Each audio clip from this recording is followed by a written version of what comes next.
पीलीभीत की शाही जामा मस्जिद हमारे शहर की शान है। ये मस्जिद दिल्ली की जामा मस्जिद की हमशक्ल है। पीलीभीत की इस मस्जिद को दिल्ली की मस्जिद के नक्शे पर ही बनाया गया है। दोनों मस्जिदों में फ़र्क बस आकार का है। दिल्ली की जामा मस्जिद पीलीभीत की मस्जिद के मुकाबले ज़्यादा बड़ी है। पीलीभीत शहर बसाने वाले रोहिला सरदार हाफिज़ रहमत ख़ान ने ही इस मस्जिद को भी बनवाया था। पीलीभीत की इस जामा मस्जिद को जब उन्होंने दिल्ली की जामा मस्जिद को देखा था तो उसकी खूबसूरती से वो बहुत ज़्यादा मुतासिर हुए थे।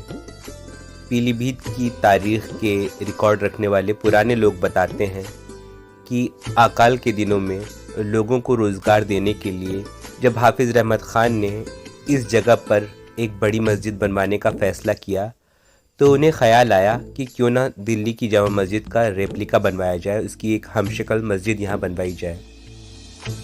सन 1769 में ये मस्जिद बनकर पूरी हुई। मस्जिद को हूबहू दिल्ली की मस्जिद की तरह बनवाने में उस वक्त तकरीबन 3 लाख रुपए खर्च हुए थे। ये रिकॉर्ड में लिखा हुआ है। ये पेंटिंग पीलीभीत की जामा मस्जिद की ही है। जो दृश्य पेंटिंग में दिख रहा है वो मस्जिद बनाए जाने के तकरीबन 23 साल बाद का दृश्य है, यानी सन 1790 के आसपास का। दरअसल ये पेंटिंग इंग्लैंड के 2 चित्रकारों थॉमस डेनियल और विलियम डेनियल ने बनाई है। इन दोनों चित्रकारों ने सन 1786 से 1794 तक भारत का प्रवास किया था और 1789 में ये लोग उत्तराखंड और रोहिलखंड के इलाकों में पहुंचे थे। ये पेंटिंग आज ब्रिटिश लाइब्रेरी में रखी है और इसका पब्लिश होने का साल 1802 है। शायद इस पेंटिंग को उन्होंने इंग्लैंड वापस जाने के बाद कंप्लीट किया होगा और इस पेंटिंग को कल्पना के आधार पर कंप्लीट किया है, उसका पता एक और चीज़ से लगता है। ये तस्वीर देखिए, ये तस्वीर जो आपकी स्क्रीन पर आ रही है ये मुग़ल बादशाह शाहजहां की दिल्ली में सन 1656 ईस्वी में बनवाई गई जामा मस्जिद की है। और अब ये दूसरी तस्वीर जो आपकी स्क्रीन पर आई ये पीलीभीत में हाफिज़ रहमत ख़ान बारेज की सन 1769 ईस्वी में बनवाई गई जामा मस्जिद की हमशक्ल मस्जिद की है। दोनों ही तस्वीरों को विलियम डेनियल और थॉमस डेनियल ने 1800 ईस्वी के आसपास बनाया है। दोनों तस्वीरों के आसपास के माहौल में गजब की एकरूपता देखकर हैरानगी होती है।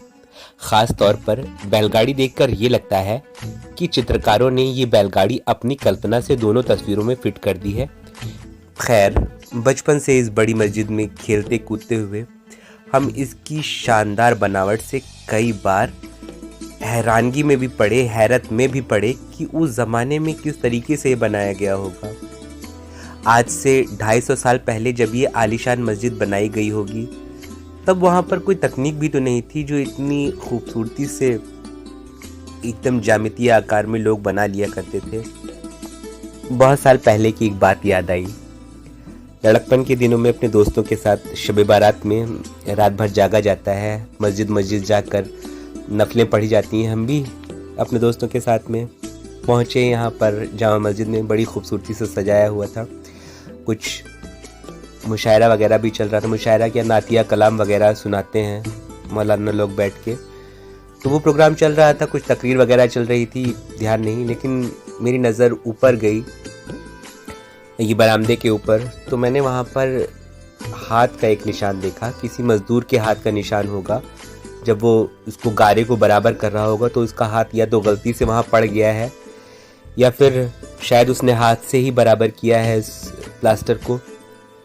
वो चीज़ देख के मुझे बड़ी हैरत हुई कि वो ज़माना क्या था जिस ज़माने में इंसान हाथ से बग़ैर किसी मशीन के सहारे के इतना खूबसूरत इमारतों को बना लिया करता था और वो इमारतें टिकी रह जाती थी। पता नहीं कौन वो मज़दूर होगा जिसके हाथ का नक्श जामा मस्जिद की उस दीवार पर बाकी रह गया है और वो लाइट के एक एंगल से दिखाई पड़ता है। मैं वापस शब बारात आ रही है, मैं वापस जाकर उसको ढूंढने की कोशिश करूँगा। बहरहाल ये हमारे बुज़ुर्गों की निशानियाँ हैं और जब ये निशानियाँ देखता हूँ, इनके बनाने वालों के बारे में सोचता हूँ, उनकी शान व शौकत के बारे में सोचता हूँ, तो बस एक शेर ज़बान पे आ जाता है कि सूरज हूँ ज़िंदगी की रमक छोड़ जाऊँगा, मैं डूब भी गया तो शफक छोड़ जाऊँगा।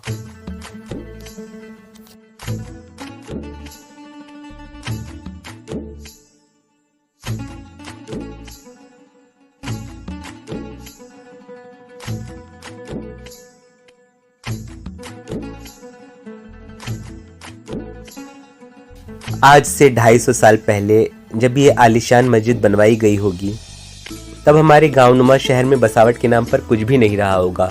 अक्सर सोचता हूँ कैसी आबादी रही होगी, लोग कैसे रहे होंगे, कैसे बोलते रहे होंगे।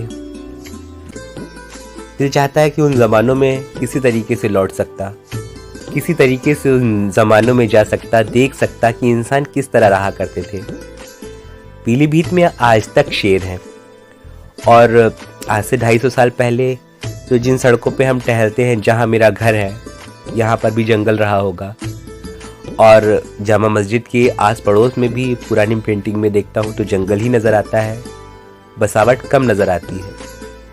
जब इंटरनेट पर ये तस्वीर देखी तो ऐसा लगा जैसे टाइम मशीन में बैठकर मैं खुद 230 साल पीछे चला गया हूँ। तस्वीर में जिस जगह ये बैलगाड़ी चल रही है, यहाँ आज पक्की सड़क है। जिस सड़क पर अब चलता हूँ तो ये तस्वीर और बैलगाड़ी याद आ जाती है, और मैं सोचता हूँ कहाँ पहुँची होगी अब तक ये बैलगाड़ी। और ये तस्वीर वाले लोग किसी दोस्त के दादा हो सकते हैं, या नाना के नाना। मस्जिद परिसर के पीछे कुछ 500 मीटर की दूरी पर गौरी शंकर मंदिर है। उस मंदिर के भव्य द्वार भी हाफिज रहमत खान ने ही बनवाए थे। कितना अपनापन और एका रहा होगा उस जमाने में। और इसी मस्जिद के पीछे दक्षिण में जाने पर एक मोहल्ला है जिसका नाम है फील खाना या पील खाना। फील अरबी शब्द है, इसका मतलब होता है हाथी, यानी वो हाथी खाना है। यहाँ कभी रोहिला सरदारों के सवारी के हाथी और घोड़ों का अस्तबल रहा होगा। तस्वीर में जो झोपड़ी दिखाई पड़ रही ना आपको राइट साइड में, और जंगल दिख रहा है, ये उत्तर दिशा है, और यहाँ अब घनी आबादी है। ज़्यादातर हमारे सिख भाइयों की बसावट यहाँ पर है। इधर ही की साइड में एक नदी बहती है, खकरा नदी। वहाँ भी एकमात्र पुल है 250 साल पुराना, हाफिज रहमत खां का ही बनवाया हुआ। उस पुल के बारे में मैंने आपको बताया था, जहाँ पर 1857 की क्रांति के सैकड़ों सिपाहियों को अंग्रेज़ों ने फांसी की सज़ा देकर शहीद करवा दिया था। उस पुल की भी वीडियो बनाकर मैं आपको दिखाऊंगा। बहरहाल सोचता हूँ तो 250 साल में भी पीलीभीत बहुत थोड़ा सा ही बदला है, लेकिन देखता हूँ तो इस मस्जिद के सिवाय सब कुछ बदल गया है।